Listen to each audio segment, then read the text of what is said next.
Welcome to Christine's Faith Over Fear podcast, where tests become testimonies, fear gives way to faith, and real conversations inspire intentional living. Our guest today is Jeff Pearson, speaker, author, business owner, TV host, and executive director of Hydro with Hope, a nonprofit providing practical resources and encouragement to families affected by hydrocephalus.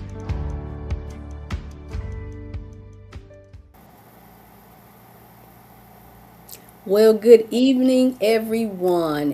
Happy Faith-Filled Friday. I am so glad it is the weekend, you guys. It has been a busy week, but it has been a blessed week. So welcome to Christine's Faith Over Fear podcast. My name is Christine Bailey, and I am your host for this evening. So I have another phenomenal special guest on my show tonight. His name is Mr. Jeff Pearson. Jeff is the host of Invisible Condition, which airs on E360 TV. The program highlights people who are living fulfilling lives despite medical conditions that are not immediately visible to others. So I'm going to go ahead and bring Jeff on stage with me so we can get this conversation started. All right. Well, hello, Jeff. Hello. Thank you, Christine. This is amazing. I love it. Bring it on. Welcome. You're welcome.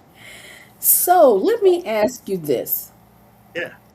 So you were diagnosed with a condition at an early age. Can you tell us a little bit about that condition that you were diagnosed with, Jeff? Absolutely. It is a condition called hydrocephalus, and it's loosely translated. Some people like to call it water on the brain. Hydrocephalus occurs when there's a blockage in the brain that doesn't allow the fluid that your brain is always producing fluid. It produces about a quart a day of something called cerebral spinal fluid automatically. It just produces it all day. And normally it'll just drain down the spinal column through canals in the brain called ventricles, and just go down the spinal column, reabsorb into the body. It's a beautiful process, continuous all day, every day. For me, one of those ventricles was blocked, and so the fluid was not able to drain as fast as it needed to, and so it was starting to store fluid around my brain and my skull, and there's only so much room up there. Can't store too much up there before it starts causing problems. And so at my 2-week checkup, they did all the same measurements they do at birth. How long is the baby? How much does the baby weigh? And one of the important measurements is this measurement here around the head. And the brilliant physician that was at that doctor's office that had that checkup at 2 weeks old said, "Oof, that measurement's just about a 1 centimeter, just 1 centimeter off. Let's get a CAT scan, make sure everything's okay." And they did the CAT scan, found out there was a blockage in there, and determined it was hydrocephalus. And so my introduction to the world at 2 weeks old was emergency brain surgery. So. There you go. And the rest is history. Now, Jeff, how many surgeries have you had to have? So to date, I'm 49 years old now. And since that diagnosis, I've had 15 surgeries, 7 brain surgeries included in there, but 15 surgeries overall. And they're all hydrocephalus related. They're all, in one way or another affected by that crazy condition. So, I'm 15 in. So. Now, what was the most recent surgery that you had? How many years ago was that? Well, the most recent surgery I had was a gallbladder surgery in 22, but the most recent hydrocephalus related surgery was brain surgery in October of 2021 to replace the shunt that's in there doing its job. So 2021, so almost 5 years ago. Yeah. Okay. Now, does that shunt have to be replaced often, or do they check it every so often? Well, good question. On average, first of all, let me just say this: hydrocephalus. I know. There's probably a lot of people going, "Hydro what?" I don't know what that is. I've never heard of that before. Hydrocephalus is a ridiculously common condition. Affects millions and millions of people all over the country, all over the world, really. There are over 400,000 babies born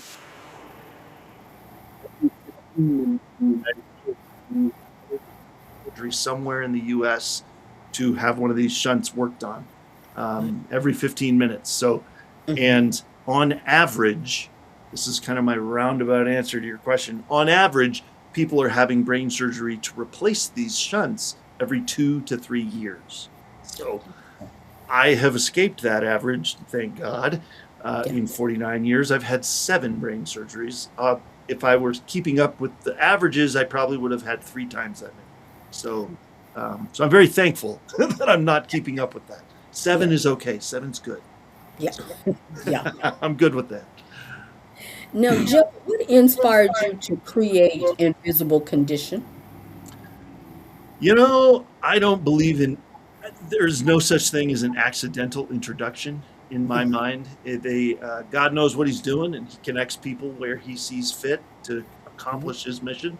And so I was connected with a amazing young woman named Julianne Meyer in 2022 at a conference that I was there. It was a networking conference in Denver, and somebody said, "You got to meet Julianne." And I said, "Who the heck is Julianne, and why do I need to meet her?" And so we introduced each other and she said, "Well, tell me your story." And I said, "I don't have a story. I don't. What do you mean? Tell you my story? I'm just a normal kid." But when we started talking, I kind of got into the conversation, and anytime somebody hears 7 brain surgeries, that's kind of unique. So she said, "Well, let's talk about that." And Mhm. so we kind of just went down the rabbit hole for a minute, and she said, "Well, that sounds like a fascinating topic. Let's talk about that as a TV show." So that's kind of how it got started. And then a couple, 2, 3 months later, I had gone through a little education, to kind of learn how to do some of the things and have a successful show. And in April of 23, we launched the show. Okay. Yeah. Amazing. Amazing. Now, has there been any specific or certain guest on your show whose testimony changed your own perspective on faith or perseverance? Oh man, I say it. People that have been watching probably get sick of me saying this, but I say, man, I learned something today again. I learned something new every single episode. And there's so many incredible guests that I've had on. I mean, we've been on since April 4th of 23. I think it's just over 350 episodes that are out there. And Wow. so we're on every Tuesday and Friday at noon Eastern for an hour every week, and it's been 3 years. And so to narrow it down to a specific guest or two would be really tough. But there have been so many. Um, there was a professional snowmobiler that was buried in an avalanche during a video shoot.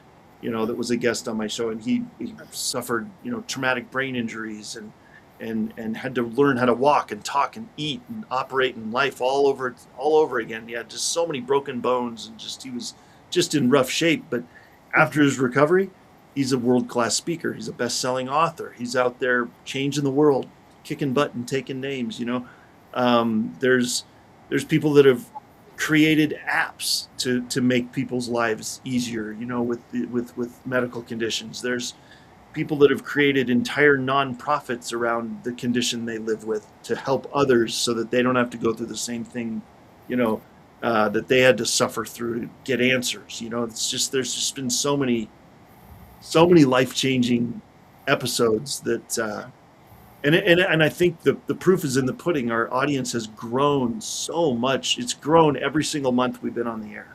I've Yeah. never dipped in viewership.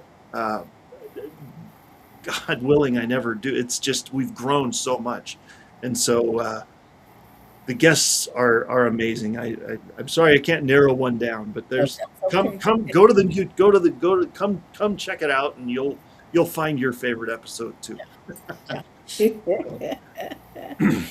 Now, Jeff, how has your diagnosis become a ministry instead of a limitation for you? Man, I think that's a great question. I credit that to my parents.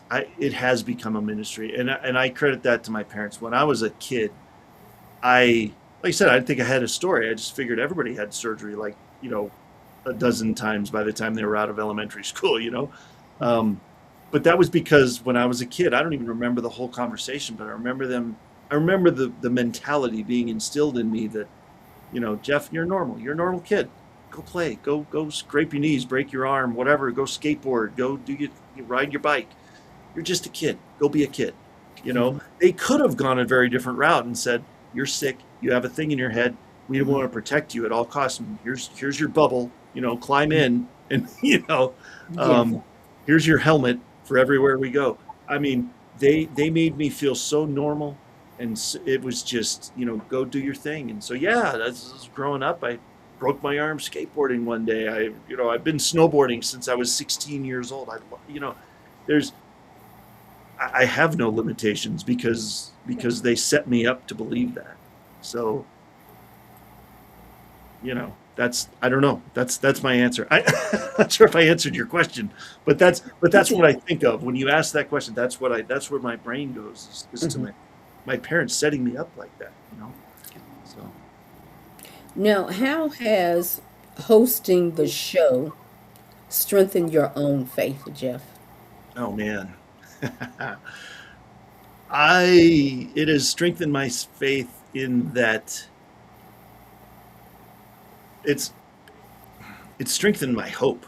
Honestly, my faith, which is hope in Jesus, right? That's where my faith is Jesus Hmm. Christ. And so I'm a Jesus follower. So the hope is where I rest, and I think just hearing all the stories, just Yeah. hearing all the amazing stories of all the different people that have, it's I don't want to say I don't want to say that it, like, oh well, man, I didn't have it as bad as that person, or man, they had so many more surgeries than me. I can't, it's not about comparison.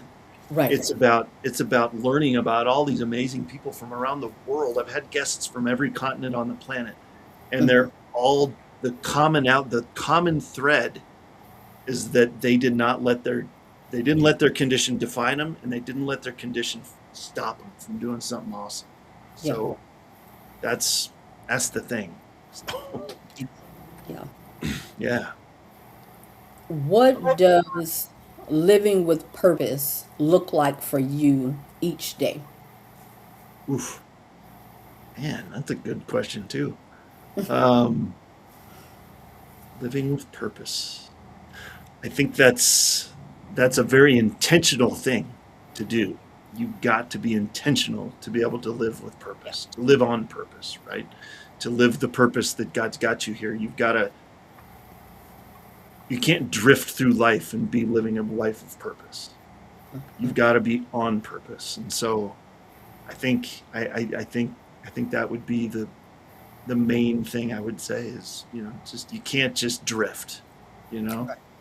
It's drifting doesn't that's that's like saying, where are we going? I don't Yeah. know. I don't know. We don't need a map or anything, do we? Let's just start walking and see where we end up. Uh no, no, can't do that. Yeah. No, that's not good. That That's doesn't get not. anybody anywhere. No, No, no. no, it does not. No, it does not.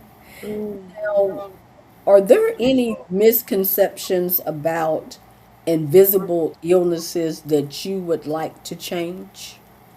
man. The biggest thing one of my favorite things to talk about when I'm speaking, on a stage in front of a live crowd, or on a podcast or another TV show, or on my own show, I Mhm. like to tell the story, and everybody's seen this. It's probably just a hypothetical story, but everybody's seen this.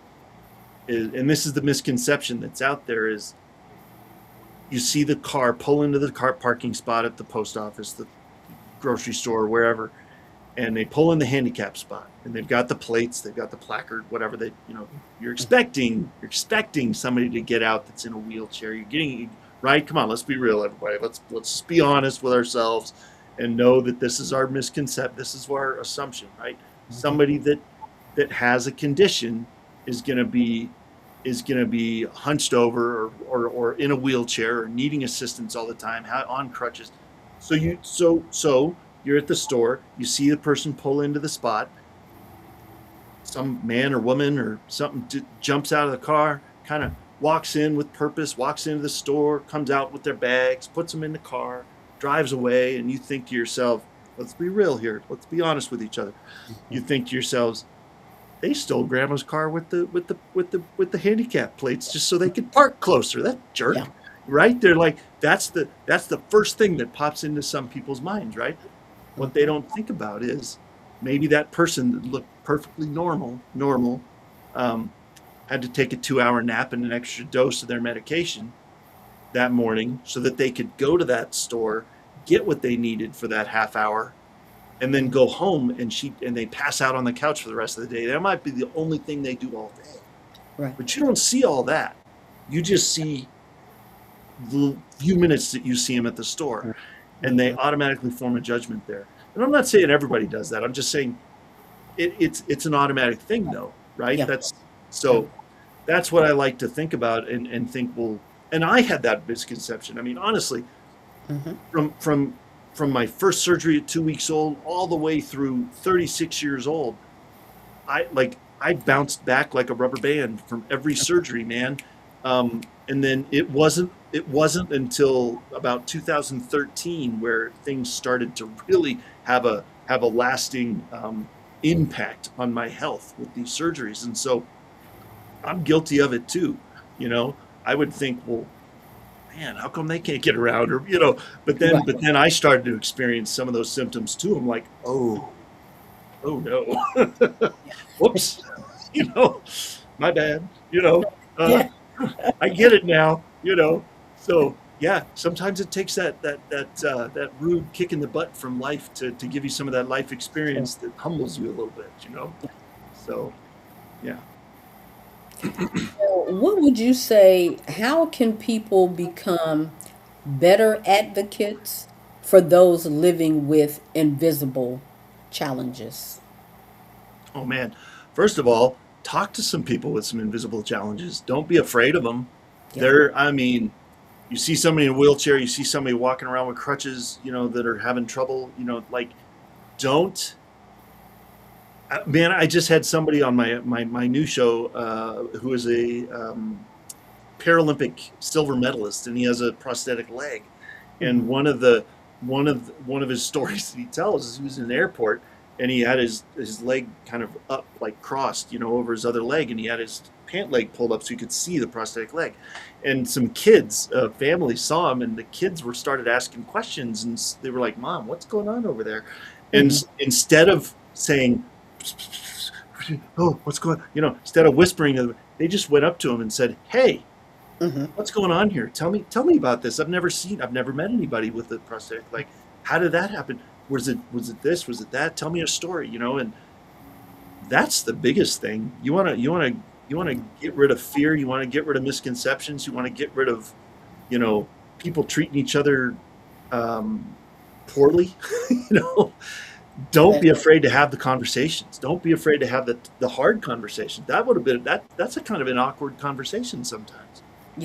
So don't be afraid to talk to people. It's what'll help. It's always okay to have that conversation. So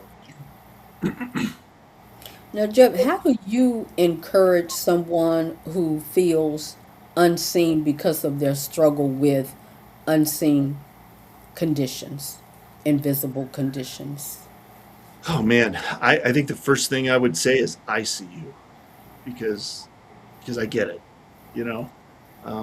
I see you, I hear you, I understand you. You have a voice. By the way, you do have a voice, and you do have a community, even if you haven't found it yet. Yes. Even with a really common thing like breast cancer or or prostate cancer, or hydrocephalus. 400,000 babies born with it every year, right? That's pretty common. Yeah. We still feel all by ourselves sometimes. We feel so isolated sometimes when we're sitting in that freezing cold operating room waiting to go under for another brain surgery. It's just you and the doctor, and you can feel so alone. So I think that's the biggest thing. If you encounter, I mean, first of all, don't be afraid. They're people just like you. They put their pants on one leg at a time, just like you and me. Yes. And they need human interaction. They want to be included. They want to be loved, just like everybody. Like everybody's the same in that respect. You know, we're all part of the human race. We're all part of the human experience, and we all need that contact, that conversation. You know. Yes. So yeah, I mean, it's real. So. Yeah. Why is storytelling such a powerful tool for healing and Why is storytelling so powerful for healing and hope? hope? I think because it doesn't have to be from your experience. Like Yeah. it could be from somebody else's experience. You could be telling somebody else's story to give somebody hope. You know, it doesn't always have to. That's the cool thing. Yeah. I don't have to know everything about everything to give somebody hope about. I don't know. I just interviewed somebody on my show today that's living with a condition called PCOS. Mm. I've only had one other person on the show with that condition. I don't know a lot about that, Mm-hmm. but I can give her hope in her condition because I have lived with an invisible condition too. There's that commonality. And so, looking for that commonality between everybody, you know. Yeah. I hope that answered your question. I felt like I went on a little bit of a rabbit trail there. Chased a squirrel over there a little bit for a minute. So. It happens once in a while, right? Every once in a while. Now, how have you experienced God's faithfulness through every season of your life? Oh, I love that. That brings tears to my eyes. Oh, Christine, what a question. Thank you. Oh, that's awesome. Oh my God. Okay, yeah, Jesus has been faithful. I'll tell you what, that is 100% true. I cannot shout that from the mountaintops enough. How does it? Ask me that question again. How say that again? How have you experienced God's faithfulness through every season of your life? Man, okay, so I would say there's been like maybe 3 seasons so far of my life. Three main seasons. Growing up, where there was a whole bunch of surgery, whole bunch of there was a whole bunch. There was like 9 surgeries between birth and 18 years old, and so that was one season, and I saw His faithfulness all over the place in that season. In that, first of all, I made it through all the surgeries. I'm still here. And I came out of all those brain surgeries the same person I was that I went into the surgery as, because you go poking around in the brain, you never know what you're going to get. that's So true. there's people that have had very severe side effects from that I have, by the grace of God, I've escaped. Yeah. And so that I feel like he saved me from a lot of things that could have gone very wrong and gone very bad with all those surgeries, that many surgeries in that short amount of time. And then the next season was 18 and on, and I had a nice long 18-year break with no surgery, no complications or anything, where my wife and I got married at 22 years old. By the way, my wife and I met when we were in 7th grade band class. So we knew each other for a long time. We got married at 22, and then there was about 18 years between 18 and 36 where we got married. We had 3 kids. We got started careers and house and all the things. And so that was another season where I think God set us apart and saved us from a lot of things that really, maybe it was like, okay, let's get you set here. Let's let's get you ready. Let's get you connected as a family, and get going down that track, and show my faithfulness to you, and that I'm gonna provide these children for you, and provide this life and these jobs and all this cool stuff.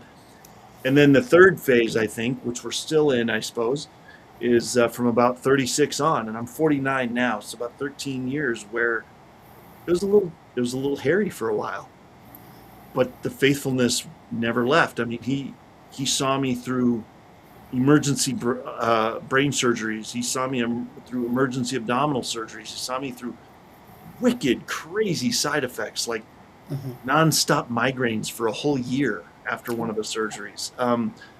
Large motor tics that basically took over my body on the right side of my body for about 2 years after one of the other surgeries. I mean, crazy stuff that would just wreck some people. Yeah. Almost wrecked me a couple times. I mean, I was done. I was desperate to get rid of this stuff, But he was faithful, and he provided, and he knew that this was coming, so he put me in a work situation with a person that I worked as an independent contractor with for 12 years, from 2011 to 2023, that covered all those surgeries, and he never kicked me to the curb. Like, this guy kept me through all those surgeries and helped me to earn income during that time. And like, that season was so cool, seeing God's faithfulness financially and seeing God's faithfulness relationally, being able to stay in that world of being able to do some work here and there, even though I just had brain surgery, So thank you, Eric.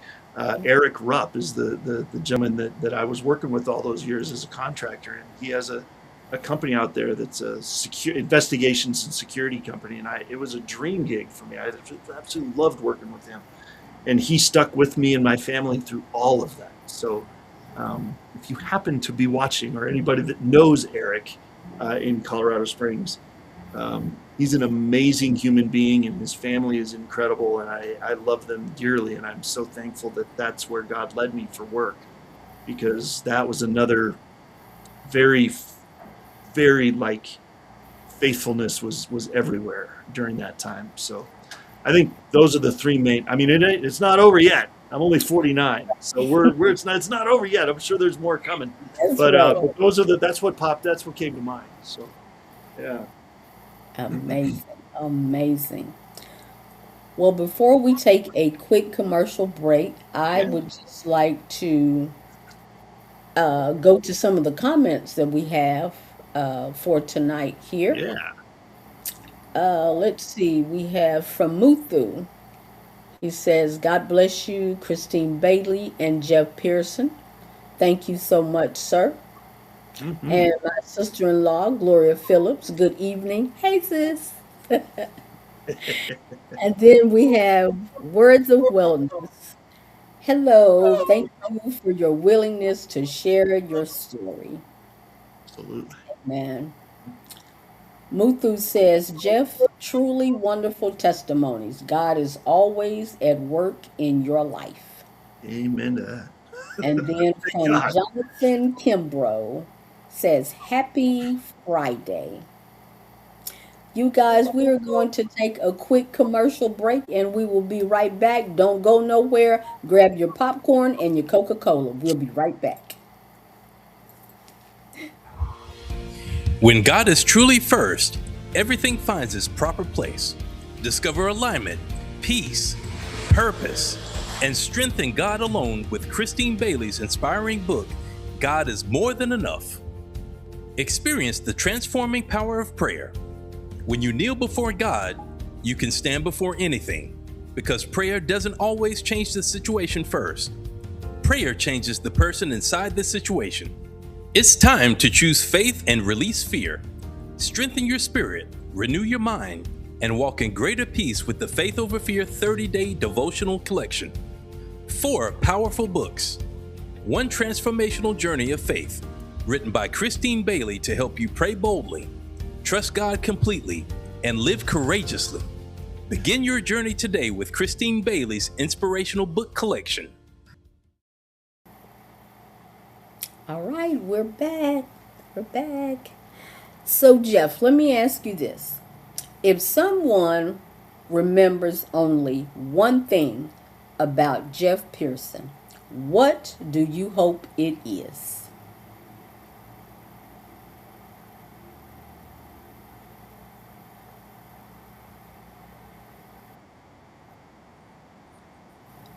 Oh, yeah, you're on. We can't hear you. You're right. I am on mute. Yep. But I didn't want. I do that. I didn't want to make noise when I'm not supposed to make noise, so I muted it. Yeah.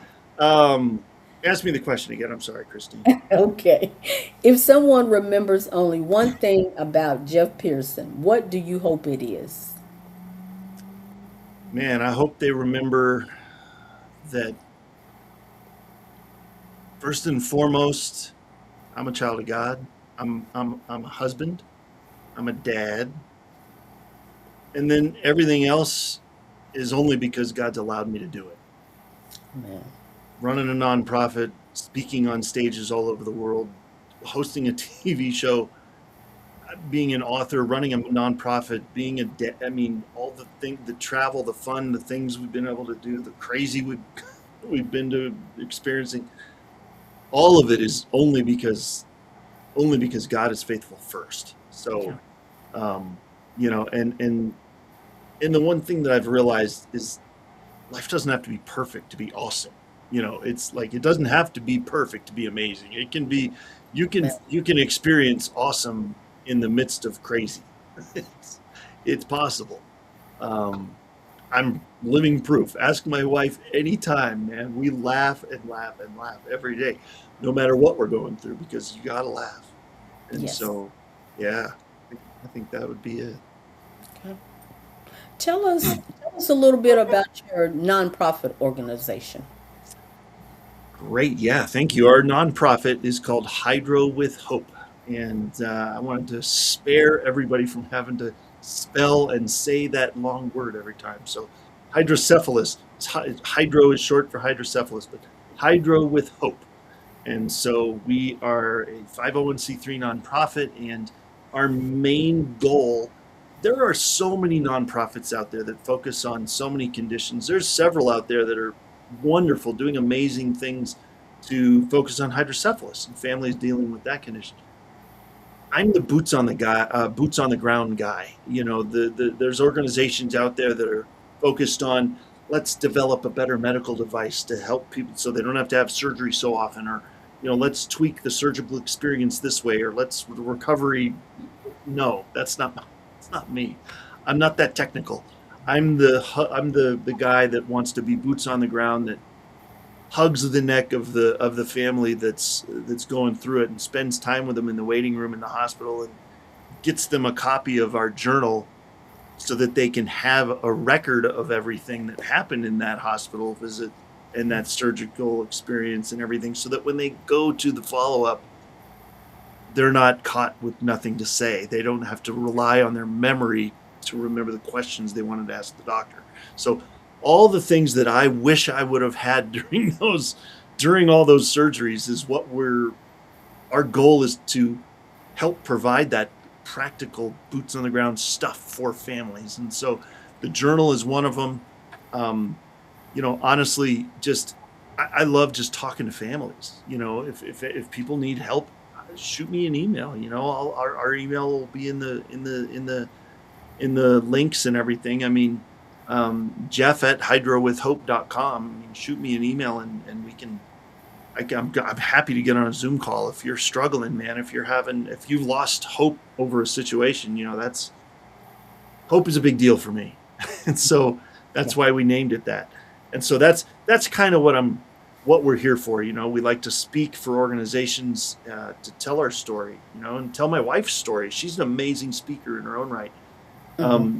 We go on stages together because there's two sides to that story, right? The caregiver side and the side of the person going through it. And so we just, it's all about spreading hope. Yeah. So that's the goal. Now, Joe, what legacy do you hope Invisible Condition leaves for a future generation? Oh man, I'm so glad you asked that. It's a great question. Invisible Condition, I think, has already left a pretty cool legacy. I mean, I get comments from people all the time that they watch certain shows. Even people that want to be on the show will watch shows first to prepare to who is this guy? Why are we talking to this guy?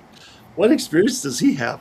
And so they'll watch shows and they'll see these amazing stories of these guests that have lived through crazy circumstances, incredible, death-defying, defying all the odds and all that stuff. And so I think it's already starting to create one. We're only 3 years in, but I feel like it's already evidenced in that our audience has grown so much. I mean, there's tens of thousands of people every month coming to watch our show and get, hear all these stories. And I think the legacy that I hope it leaves long term. I mean, we're 3 years in, but long term, I just hope it's a legacy of just learning from people's stories that there is always hope. There's always hope. No matter what you're going through, no matter how dark it is, no matter how hopeless the situation feels, there is always hope. You have to believe that. I've seen too much in my own life I refuse to believe that there isn't. So Yeah. I think that's the legacy, is hope. And what would you say to someone who feels like that their diagnosis or their condition has become their identity? Oof, man. Yeah. That's common. That's not a rare thing, unfortunately. I want to be careful here because I know that can be a very sensitive thing because it's kind of a double-edged sword in my mind, because some people search for years to find that proper diagnosis and get the help they need. And sometimes getting that diagnosis is very freeing. It's almost sounds weird to say it like that, but it's freeing to say, I'm within the boundaries of this condition now, but now I know where the boundaries are, right? And I can now I have a frame of reference for life. Yeah. This is the condition. At the same time, that might be the frame of reference, but it should never define. I will say, when people ask me about hydrocephalus, I never say, well, I'm not going to say what I never say. I'll say, I was diagnosed with hydrocephalus at 2 weeks old. I don't own it and it doesn't own me.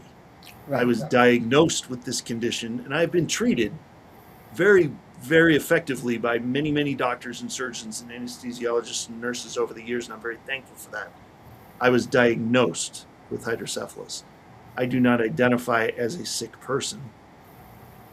I identify with somebody who was given a diagnosis when I was 2 weeks old.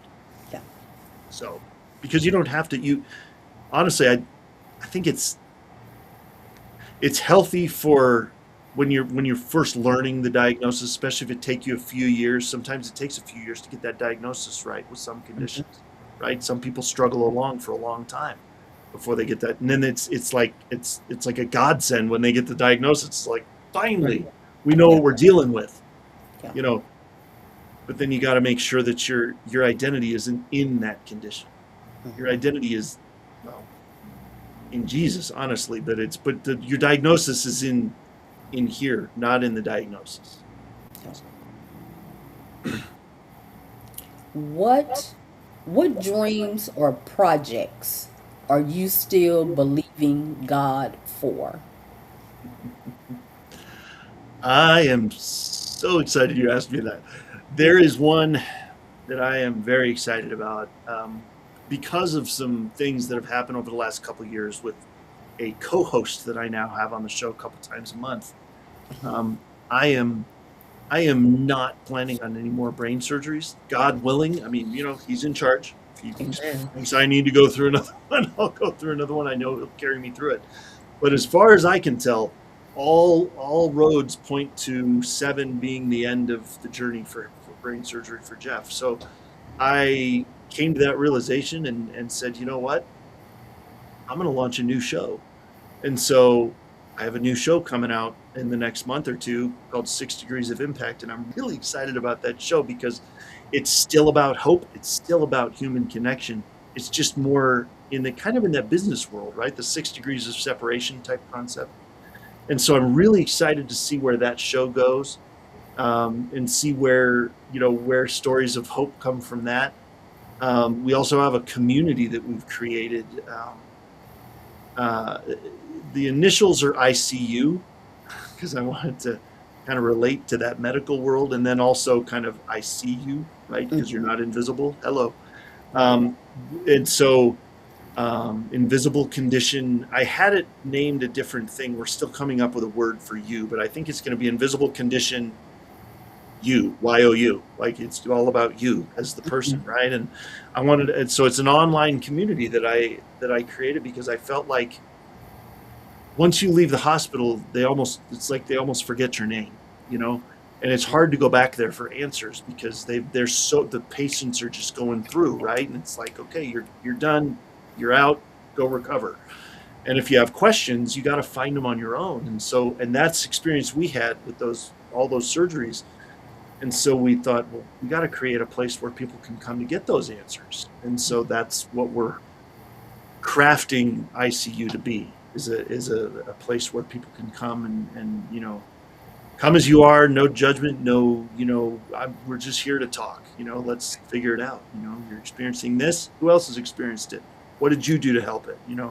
So that's a couple things I'm really excited about because these are all things that I wish I would have had 10 years ago, a place to do this. So, yeah. So thank you. Amazing. Yeah. Now, Jeff, where can people watch Invisible Condition and learn more about your mission and support the work that you're doing? Wow. Thank you. Yes, you can go to, I have actually a specific Zephy link for our nonprofit where you can give monthly or you can give one time. So I'll make sure that Christine has that link. So that's the nonprofit. Our website is hydrowithhope.com where you can find the journal. And then as far as the show goes, there's the show right there in case you hadn't noticed me drinking out of the cup. So that's the show. And these are all the places I did this on purpose. I did, Wow. So there you go. E360 TV is our network, which hangs out in the same world as Apple TV, Tubi TV, Pluto TV. We're a digital network. We're on the Arion TV channel, and we're also under the health and wellness tab, kind of like Netflix is like, here's the categories, and then here's right? So we're on the Arion TV channel on E360 TV, and then we're also under the health and wellness tab. So, but you can also, every show day, we broadcast to E360, our YouTube channel, our Facebook page, and our LinkedIn, and my personal LinkedIn page. So lots of places to watch every Tuesday and Friday at noon Eastern. So yeah, there you go.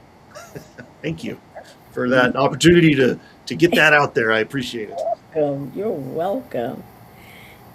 Let me ask you this. What role has gratitude played in your healing and your outlook on life? Oh man. Oh, so I'm glad you asked me that. There's a story that I got to tell about that. So I know stories and movie quotes, man. That's me. So when I was in the hospital for 2 back-to-back brain surgeries in 2014, and I was in there for 3 weeks. I was in there for 20 days, and I started getting a little cranky, about it. I was like, God, why am I still here? This is ridiculous. They were basically pumping me full of antibiotics because they found a bacterial infection, and they wanted to get rid of it before they did the brain surgery, right? So. But I was in there and I was like, God, all they're doing is just pumping me full of antibiotics. When are we going to get to this surgery? Get me out of here, And my dad, I love my parents are amazing. They have been so instrumental in all this. And my dad looked at me and basically said, you know what, son, suck it up, Buttercup. They are here to help you. this medical staff is here because because first of all, they don't have a choice. They have to be here. They work here. And so they're here to help you. So you need to snap out of it. Realize that you have an amazing staff of medical personnel that are knocking themselves out and bending themselves backward to help you. And so snap out of it, basically. I don't think that's exactly what he said, but that's what I heard. And so I started keeping track of all. I was like, okay, what can I do to show gratitude? So I had started already writing down all the names of all the help, all the help, people that helped me, whether they came in to change the sheets on the bed, or whether they came in to bring me food, or the nurse for that day, or the doctors, whoever. And I kind of grabbed a glimpse of their name badge and wrote their name down. And at the end of that, when I walked out of that hospital room before I left, I wrote down every single name on the whiteboard that they have there. And I wrote thank you real big and wrote every single person's name down, and then just left. I didn't draw any attention to it. I just wrote it on there. And then about a month later, I was there for a follow-up, and I brought everybody cookies. Oh. So, dropped off a bunch of cookies, and brought it to the floor that I was on. So, because my dad was right. You got to be grateful, man. I wouldn't be here without them. So right. Adjust your attitude, son. So, and that has stuck with me. And sometimes I got to snap myself out of it and bring myself back to that. But yes, it is a regular part of my mindset now, so, for sure. Now, there is one of the messages that you often share is that labels means limits. That is a double-edged sword. Labels are a double-edged sword because, and this is what I mean by that. So, yes, it's important when you're going undiagnosed and you're going through, let's try this medication. Oh, nope, that didn't work. Oh, let's try this medication. Oh, let's do this diagnosis. Maybe it's that. Maybe it's the. I get it. That diagnosis is important because it helps you. This is the treatment we need now, right? And you've got a framework and a plan now to go forward. But also, and you can't let it define you. Those labels are only there. They're only there so that the doctors know which room to put you in. Honestly, at the hospital, right? They're there to say, oh, Jeff, he goes to the neuro floor because he needs to go to the 4th floor at Memorial Central in Colorado Springs because that's the neuro floor, because that's where people go that need brain surgery. Whoa, there's a heart thing. Okay, you got to go to the 5th floor, and because that's where the cardiac is. That's the reason for the label, and that's an important thing because you want the right people doing the right thing to help you. But you can't let it define you. You once you leave the hospital, I'm Jeff. I'm not hydrocephalus patient number 1, 2, 3, 4, or whatever. I'm Jeff Pearson. I'm a child of God. I'm a husband. I'm a dad. So labels are okay. They have their place, but they can't define you. Yeah. They just can't. Yeah. So, or they shouldn't. I should say. True. Yeah. True. Jeff, before we end tonight, is there anything that you would like to share, any words of encouragement or anything to give to anyone that may be listening in the audience or just wherever they may be? Any final words? Oh, let's see. Yes, I do. If you don't mind, I'm gonna grab the journal here real quick and just read a couple lines out of there that are in the. There's a section in here that says about Jeff, and because I wanted to make sure they knew that I was like, who is this guy? What qualifies this guy to write a book? So I have a little blurb in here about me and why we wrote the book. And there's a section at the very end here at the bottom of the page, and it says, look, having lived with hydrocephalus for almost 50 years, I can say 3 things with 100% certainty. Number 1, God is faithful all the time. Number 2, God is in control. That's a good thing. Amen. And number 3, life does not have to be perfect to be amazing. So that's how I roll, man. And so that's in there for a reason, because that's been something I've carried with me for a long time. So I hope that helps. Amen. Amen. Well, you guys, you've heard it here. Mr. Jeff Pearson, I thank you so much for joining me on tonight, Jeff. It has certainly been an honor. Thank you, Christy. The honor is mine. I am so glad we got to put this together. And by the way, everybody, she was a guest on my show first. So go to the Invisible Condition YouTube channel, Facebook page, go to E360, she's in season 8 or season 7 or season, I don't even remember, but she's in there. She's a recent episode in there. Go find Christine's episode and watch it, because she's amazing. So thank you for having me. I appreciate it. You are Thank you. certainly welcome. You are certainly welcome. So remember, you guys, it is faith over fear, purpose over pain, and God is above and over everything. Until next time, you guys be safe. Thank you for all the love and support, and have an amazing night. Goodbye. Thank you for joining us on Christine's Faith Over Fear podcast, where we turn tests into testimonies and choose faith over fear. Remember to like, share, and subscribe. Until next time, keep believing, keep moving forward, and keep walking in faith.